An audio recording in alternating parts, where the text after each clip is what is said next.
Hi, I'm Xenia from Total Prepare, and today we'll be talking about what to expect during an evacuation. To start, let's review the evacuation terms that you may hear if your local government is considering evacuation for your area. An evacuation alert means that local authorities are considering issuing an evacuation order. You should get ready to leave on short notice. If an evacuation order is issued, then local authorities have decided to evacuate your area. You should leave the area immediately in a calm and orderly fashion, bringing family members and pets with you. If you believe that neighbors may not know the evacuation order is being issued, check on them as well if there is time and it is safe to do so. A tactical evaluation might be called for if there is a sudden threat that requires swift action. In these instances, evacuations are usually coordinated by the RCMP or local police with support from other agencies. In a tactical evacuation, you're expected to leave with little or no notice. If the evacuation is rescinded, this means that the emergency has passed for the time being and it is safe to return home. Because evacuations can happen so suddenly, it's always a good idea to know your local hazards, have an emergency plan in place, and have a grab-and-go kit ready with essential items and documents. Practicing emergency and evacuation drills can help to reduce anxiety and uncertainty during an emergency as well. For a free template to help with emergency planning, please visit totalprepare.ca/free-guide. So, you have received an evacuation order. Now what? If your emergency kit is easily accessible, bring it with you. Do not stop to pack additional items.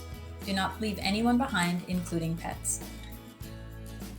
If it is safe to do so, check on neighbors to make sure they are aware of the evacuation if the order isn't being delivered door to door. Leave the area as soon as possible in a calm and orderly manner.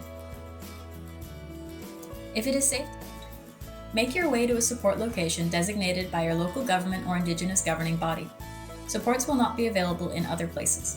Support centers are most often inside schools and community centers, but if you're not sure where to go, ask a first responder or check in with your local emergency services on social media. Once you are at a reception center, wait times can be high as volunteers process new arrivals. Be patient and dress for the weather if possible. Emergency social service responders will assess your needs and complete forms to help you get essential items you may be missing. Emotions can run high at reception centers, so be kind to yourself and to others. The resources often available at reception centers include updates and information on the emergency social services registration. If you have a smartphone, you can actually register in advance to speed up the process at the reception center.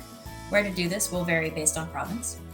You can also get referrals for food, clothing, and shelter, help finding and reuniting with family, and advice on what to do next. It may be tempting to stay behind during an evacuation. All your best stuff is at home, after all. But staying behind can endanger first responders as well as yourself. Remember, evacuation routes may change or become impassable, and you will not have access to many businesses and services that you rely on until the emergency is over. If you do get into trouble, help may not be able to reach you without risking their own safety. Research on wildfire-related deaths in Australia over a 52-year period found that 57% of deaths were related to people either trying to defend their properties against the fire or leaving too late after an evacuation was ordered. If you have health or mobility concerns that may affect your ability to evacuate, tell the person that delivers the evacuation order and, if possible, use your own vehicle to evacuate. If you feel unwell, socially distance as best you can and let a responder at the reception center know if you are concerned about COVID-19. At the reception center itself, speak quietly and avoid wearing headphones so you can hear any important updates. Use railings when going up or down stairs and stick to one side of hallways and thoroughfares to help smooth the flow of foot traffic. Be patient and kind. We're all in this together.